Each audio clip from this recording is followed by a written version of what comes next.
E após interação entre Miltiades Marinakis, filho do bilionário grego, e torcedor vascaíno viralizou na internet, muitos têm se perguntado se foi um sinal positivo do interesse do bilionário no Vasco. Martelo batido pela CBF e mais uma atuação desastrosa do Vasco no Campeonato Brasileiro.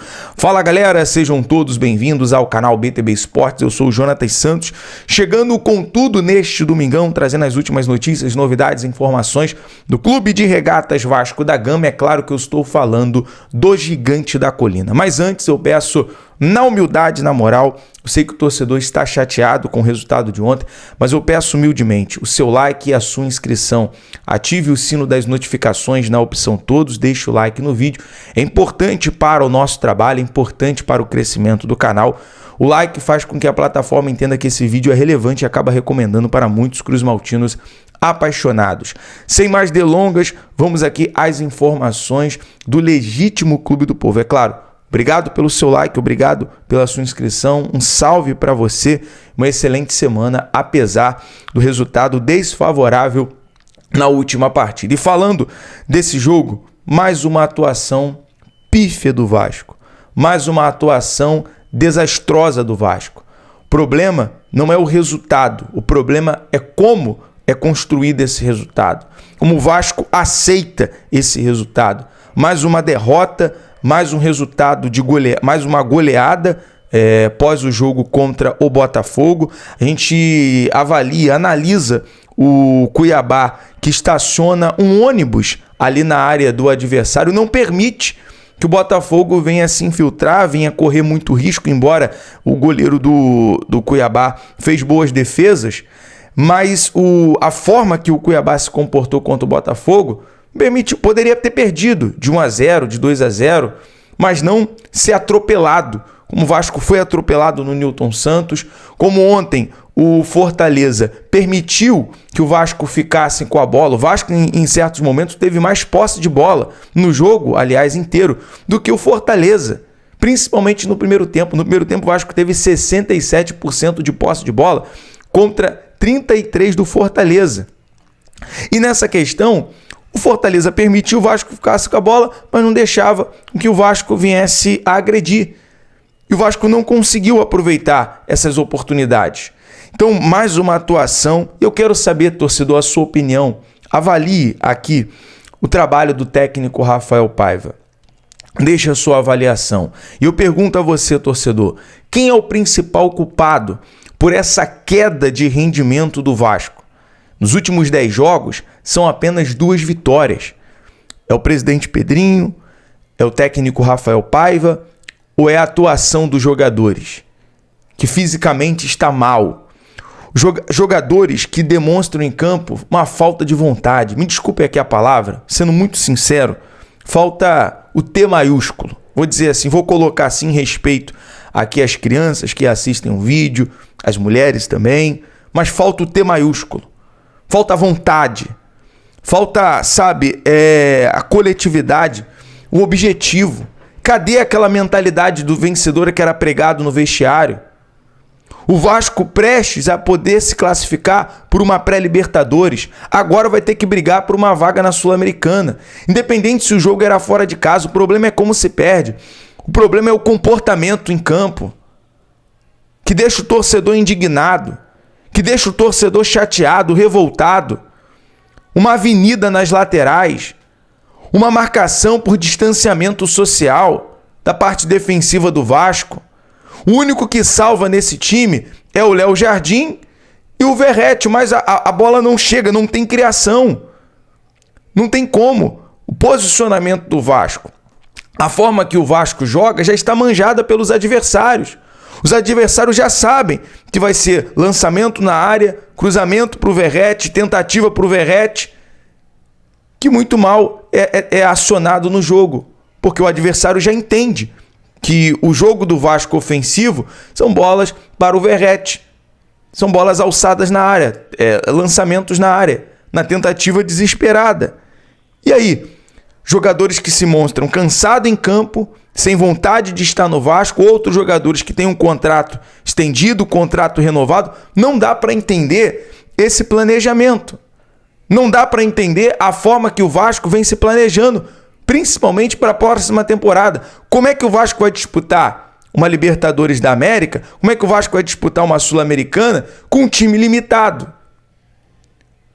É isso que eu gostaria de perguntar, embora a pergunta ontem do Lini, que foi muito inteligente, quando o Payet e o Coutinho estarão prontos?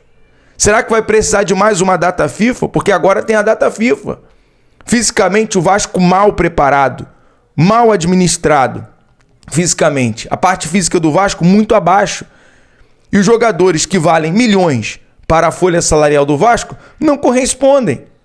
Quando Coutinho e Payet estarão prontos? Essa foi a pergunta do amigo ontem. A primeira pergunta na coletiva. Aí a resposta é que o time não se encaixa, que o time não se encontrou, que o time não se encaixou. É sempre a mesma narrativa que o torcedor está cansado. Então a gente vai parar aqui para trazer as informações, as notícias, mas representando aqui o torcedor. Eu queria saber, até seria uma pergunta na próxima coletiva, ou para o Pedrinho, ou para o Paiva. Eu sei que essa parte não se diz respeito ao Paiva, mas eu perguntaria isso. Se entre o Pedrinho, o Paiva, Marcelo Santana já houve uma reunião para planejar 2025. Porque a janela de transferência foi pífia. 3 meses para contratar um zagueiro, o Vasco não consegue contratar um zagueiro. Se tivesse feito um planejamento, um objetivo de uma associação em massa para trazer um zagueiro, a torcida abraçaria. Mas nem isso foi feito. Poxa, é revoltante, galera. É revoltante. O Vasco em 10 jogos tem 2 vitórias, 5 derrotas e 3 empates. E a pergunta é, até quando? Até quando? Mas o Vasco teve uma boa... Em vista dos últimos campeonatos, isso é pensar muito pequeno. O Vasco está em 10º lugar, em 9º lugar, é uma situação confortável para um time que brigou ano passado. Foi um ano de recuperação para o Vasco. Isso é conversa para boi dormir, poxa. O Vasco é gigante, o Vasco é muito maior do que isso.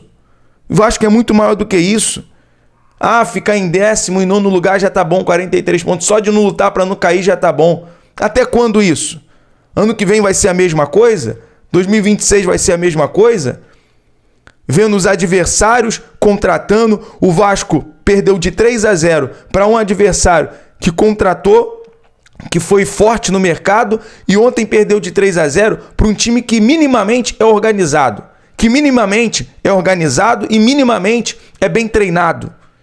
Não tem jogadores de ponta, de nome, mas é um time bem organizado, é um time bem treinado, que é pelo Vojvoda. Então o técnico faz diferença. Quando o técnico não faz diferença, as contratações fazem a diferença. É isso que o Vasco precisa aprender. Bom, galera, ontem, para a gente trazer aqui logo a informação, teve uma foto logo após o jogo, o Miltiades Marinakis, filho do bilionário grego, mandou uma foto, um torcedor ilustre do Vasco, o Zé Colmeia. E ontem ele mostrou essa foto, né? Tem até aqui, deixa eu ver se eu encontro aqui o print. Aqui, ó. Essa foto aqui, ó. Opa! Vou voltar aqui agora para encontrar para vocês. Pronto, aqui, ó. Pronto, essa imagem aqui, ó. Essa imagem aqui. A foto da camisa da Força Jovem.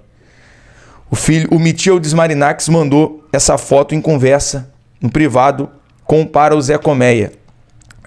Eu pergunto, o que você acha disso? Seria um sinal positivo? Seria mais um sinal verde? Porque o camarada tá curtindo o jogo, os torcedores do Vasco, passou a seguir o Vasco. Então, meu amigo, tem que chegar, quem é responsável por negociar, tem que chegar e perguntar, o grego, o bilionário, o Marinakis, você tem interesse no Vasco? A gente precisa disso e disso, disso e daquilo. Tem proposta? Porque muitas das vezes tem que cair esse ego, esse orgulho e conversar e negociar. Claro que não vai aceitar qualquer proposta, é claro que não vai aceitar bagunça no Vasco, mas se o camarada tá demonstrando um sinal que quer comprar, que quer negociar, que tem um objetivo, que tem um projeto, que tem um planejamento, no mínimo eles já demonstraram que entendem de gestão de futebol, que é o que está faltando. Eu sei que no Vasco tem profissionais, eu sei que no Vasco tem pessoas que, poxa, não tem mau interesse, que não tem ali, que tá ali administrando o Vasco, que entende do Vasco, que é o Felipe, que é o Pedrinho, que eu sei que essas pessoas que estão à frente do Vasco hoje têm uma boa intenção, mas o Vasco também precisa de pessoas que entendam de gestão de futebol. Então, se o camarada está demonstrando ali um sinal positivo, então vale a pena, pô, vamos marcar um café, vamos marcar um jantar, vamos falar sobre o Vasco, vamos falar sobre futebol, porque no meu entendimento, quero saber a sua opinião, torcedor, ele vem demonstrando, é um sinal positivo e do bilionário e do filho do bilionário querer uma aproximação com o Vasco. Bom, a CBF bateu o martelo e o Campeonato Brasileiro vai começar no dia 29 de março. Portanto, martelo batido pela CBF, Brasileirão 2025 começando no dia 29 de março. Galera, desculpa aqui o desabafo, a gente se estendeu um pouco no desabafo. À tarde eu volto com mais notícias e informações do Gigante da Colina para você. Tem muita informação que a gente vai trazer no vídeo logo mais, beleza? Após aí acabar o jogo, acabar a Copa do Brasil, eu volto com mais informações para você. BTB Esportes em todos os lugares, compartilha e deixa o like. Tamo junto.